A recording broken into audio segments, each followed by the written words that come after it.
Recall भी तुम्हारा हो जाएगा। हम पढ़ रहे हैं कुम्स टेस्ट, ठीक।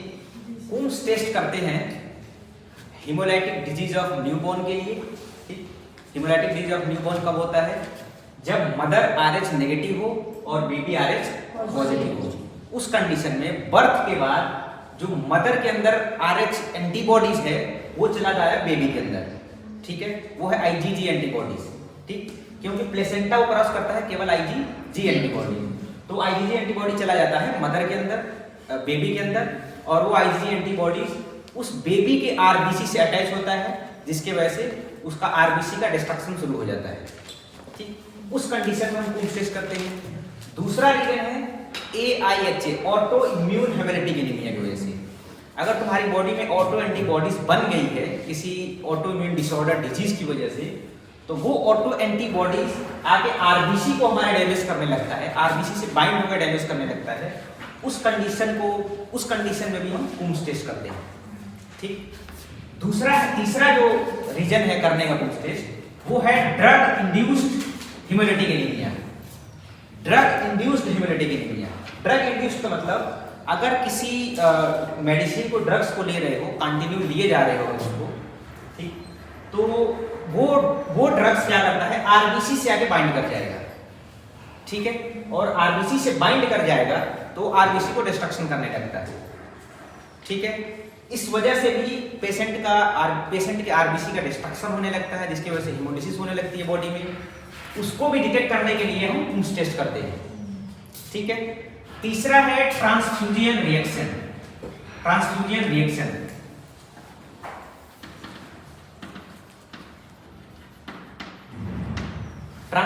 रिएक्शन में भी कुम्स टेस्ट करते हैं। ट्रांसफ्यूजन रिएक्शन कैसे? जैसे कि एक पेशेंट का ब्लड ग्रुप A है, A नेगेटिव है, पॉजिटिव है, दूसरे का ब्लड ग्रुप B नेगेटिव है, ठीक है, सॉरी A नेगेटिव है, ठीक। इसका ब्लड तुम इसको चढ़ा दिए, ठीक है, जिसकी वजह से ट्रांसफ्यूजन रिएक्शन होने लगेगा, जिसकी वजह से इसका एंटीबॉडी इसके RBC को डैमेज करने लगेगा, ठीक। ये 4 रीजन है जिसकी वजह से हम कुम्स टेस्ट परफॉर्म करते हैं, ठीक। कुम्स टेस्ट में जाने से पहले हम RBC के बारे में डिस्कस करेंगे, क्योंकि कुम्स टेस्ट के अंदर होता क्या है? RBC के ऊपर जो एंटीबॉडीज है उसी एंटीबॉडीज को हम डिटेक्ट करते हैं वाया कुम्स रिएजेंट, ठीक। तो उसको पढ़ने से पहले हम थोड़ा RBC को देखते हैं।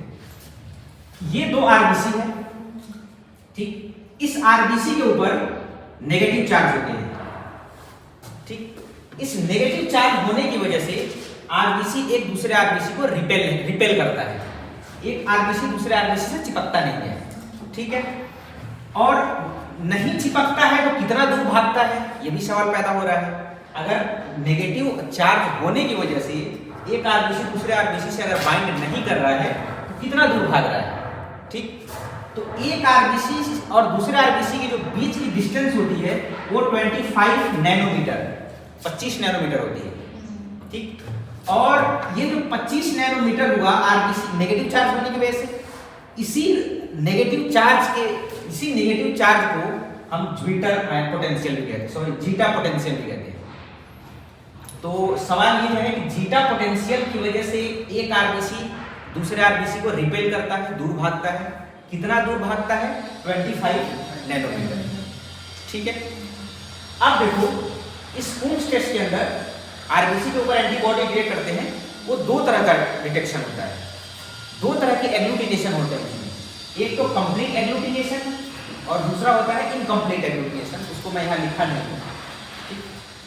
अब देखो जो ABO के अंदर एंटीबॉडीज, जो anti-RBC एंटीबॉडीज बनता है ABO ब्लड ग्रुप के अंदर, वो IgM एंटीबॉडीज बनेगा, ठीक।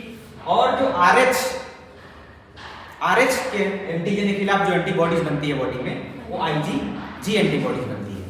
तो अब देखो ये IgM एंटीबॉडीज होता पेंटामेरिक में, लेकिन मैं इसको बनाया हूँ मोनोमेरिक फॉर्म में, समझाने के लिए बनाया हूँ। जो IgM एंटीबॉडीज है ये 2 वेरिएबल रीजन है, ठीक। इस वेरिएबल रीजन की जो एग्जैक्ट डिस्टेंस होती है वो 35 नैनोमीटर होती है, ठीक है। और जो IgG एंटीबॉडीज का जो ये 2 वेरिएबल रीजन है, इसकी जो डिस्टेंस होगी वो लेस देन 25 होता है। 20 से 22 मान लो, 20 to 22 मान लो, मैं यहाँ 21 से 24 लिखा हूँ, लेकिन लेस देन 25 होता है। ठीक है, इस वजह से ये ज्यादा हैवी होने की वजह से ये ज्यादा आरबीसी को ट्रैप कर लेता है, ज्यादा आरबीसी को ट्रैप करता है। देखो कैसे, ये मैं बनाया हूं आरबीसी, ठीक है, ये आरबीसी।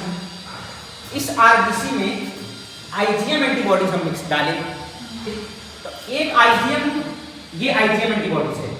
इस आईजीएम की जो बीच की वेरिएबल रीजन की डिस्टेंस है वो कितनी है, 35 है, यानी कि काफी डिस्टेंस में है। और एक आरबीसी दूसरे आरबीसी से जो डिस्टेंस मेंटेन कर रहा है, रिपेल कर रहा है, वो कितना है, 25। ठीक है, तो क्या दो आरबीसी को इजीली ये दो वेरिएबल रीजन ट्रैप नहीं कर सकता है? कर सकता है ना। तो इसलिए जो आईजीएम एंटीबॉडीज है इस दो आरबीसी को ट्रैप कर लेता है, क्योंकि इसका जो वेरिएबल रीजन है वो लंबा है। ठीक है, इसके वजह से। लेकिन आईजी अब ट्रैप कर लिया दो आरबीसी को, लेकिन आईजीएम पेंटामेरिक है, जो पेंटामेरिक है, तो एक आईजीएम एक मोनोमर यूनिट, ये दूसरा, ये तीसरा, ये चौथा और ये पांचवा मान। ठीक है, ये टोटल मिलके एक एंटीबॉडीज हुए पेंटामेरिक फॉर्म में, तो ये सारे एंटीबॉडीज इस आरबीसी को ट्रैप कर लेंगे। ठीक, तो इस एंटीबॉडीज, ये एंटीबॉडीज एक दूसरे के साथ अटैच्ड हैं, ठीक, और ये सारे अटैच्ड एंटीबॉडी आरबीसी को अटैच्ड मिलेगा। ठीक, तो यहां पे जो तुमको दिखेगा, देखने को मिलेगा, ये क्लियर कट एग्लूटिनेशन मिलेगा। ठीक है, यहाँ पे जो आरबीसी के साथ एंटीबॉडीज का क्रॉस लिंकिंग होगा वो क्लियर कट होगा। इसी को बोलते हैं ये प्रॉपर एग्लूटिनेशन या कंप्लीट एग्लूटिनेशन।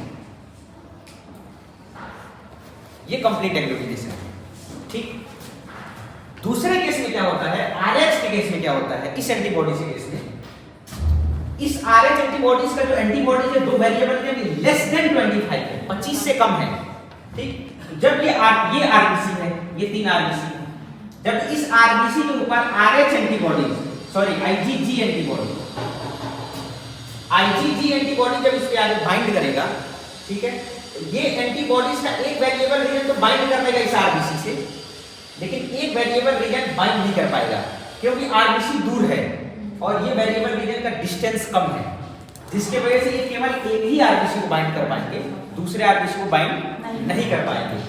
इसीलिए आईजीजी एंटीबॉडी जो है वो एक ही आरबीसी को बाइंड करता है।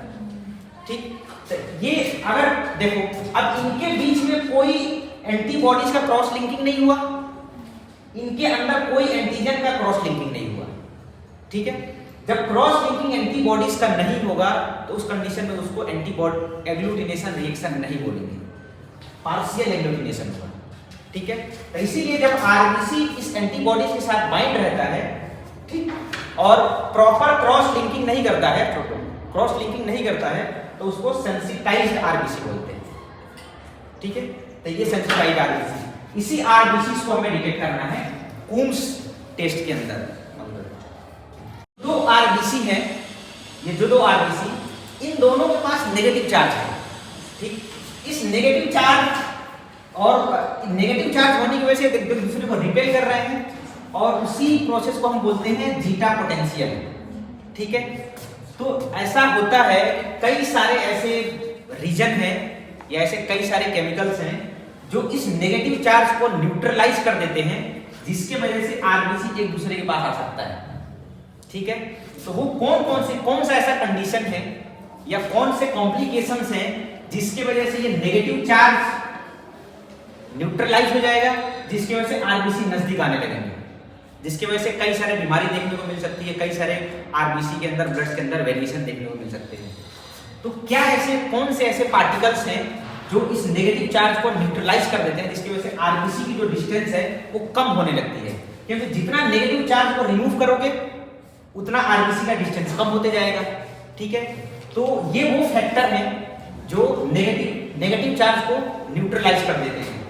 पहला जो फैक्टर है, अगर आपकी बॉडी के अंदर एल्बुमिन, ब्लड के अंदर एल्बुमिन की कॉन्सेंट्रेशन ज्यादा होने लगेगी, फिर वो एल्बुमिन का जो नेगेटिव चार्ज प्रोटीन है या चार्ज प्रोटीन है वो इसको इससे आगे बाइंड कर लेगा, जिसकी वजह से इसका न्यूट्रलाइजेशन होने लगेगा।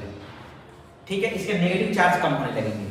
ये एक है। अगर आपकी एल्बुमिन बढ़ी हुई आ रही है तब आपको एल्बुमिन मेंटेन करने की जरूरत है।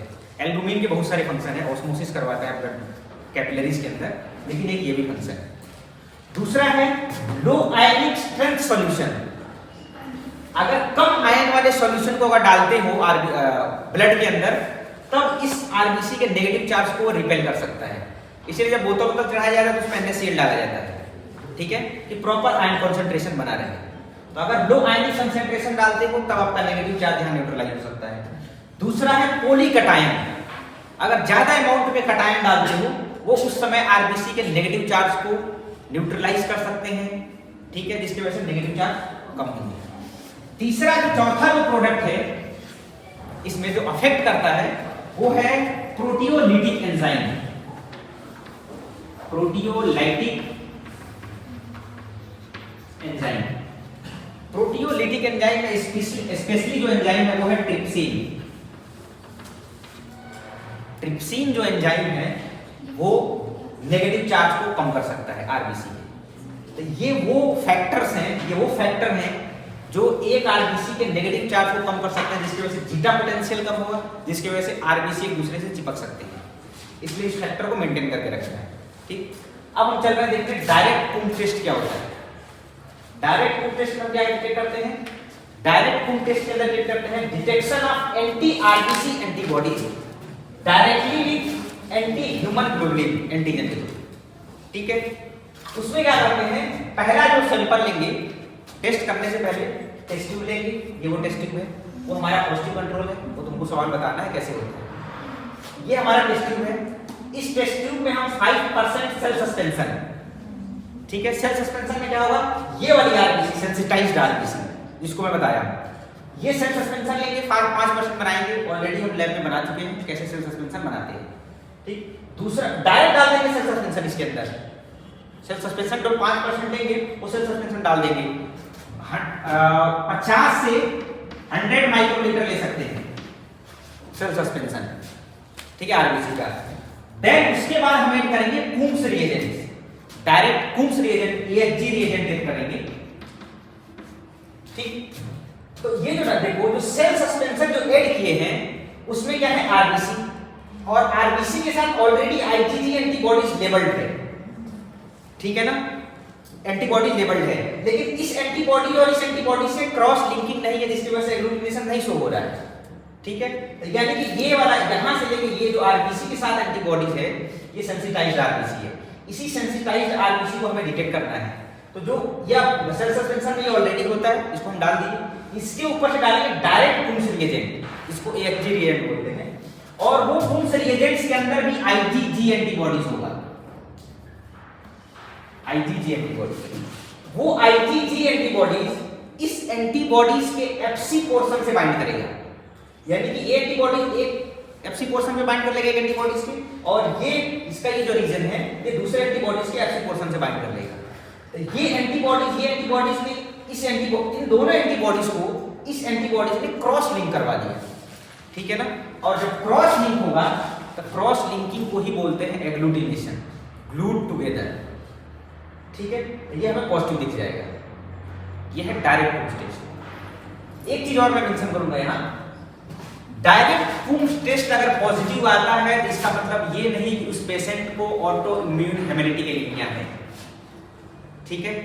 ऑटो डायरेक्ट कूम्स टेस्ट क्यों करते हैं, डायरेक्ट क्यों करते हैं और इनडायरेक्ट क्यों करते हैं, ठीक। डायरेक्ट और इनडायरेक्ट नाम क्यों पड़ा, दोनों में AHG रिएजेंट डालते हैं, लेकिन डायरेक्ट क्यों करते हैं और फिर इनडायरेक्ट क्यों करते हैं, ये सवाल पैदा होता है, ठीक।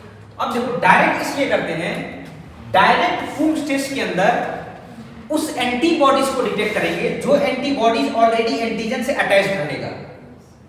डायरेक्ट कूम्स टेस्ट के अंदर उस एंटीबॉडीज को डिटेक्ट करेंगे जो एंटीबॉडीज डायरेक्ट एंटीजन से मतलब अटैच रहेगा, वही एंटीबॉडीज डिटेक्ट होगा डायरेक्ट कूम्स टेस्ट के अंदर, इसलिए डायरेक्ट करते हैं।